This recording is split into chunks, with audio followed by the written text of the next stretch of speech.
Penuh kat Zupin ni, bayar belakang.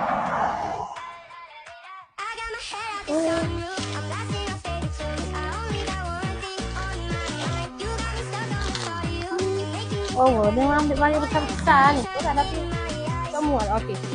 Kita nak 5 barang lagi untuk penuh benda.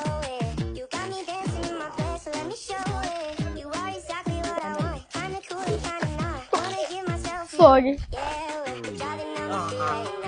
Jatuh sudah.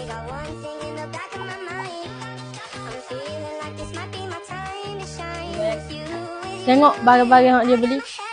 Juga ni banyak macam ramai. Dia ada kita belanja adik arah. Okay? Mana resip dia? Cek resip dia. Kalau cakap awak nak tapak awak boleh beli benda ni. Ni. Ataupun awak boleh pergi dekat kedai Koba 24. Beli situ jadi awak boleh tapak okay? Jadi kata-kata terakhir. Ajar.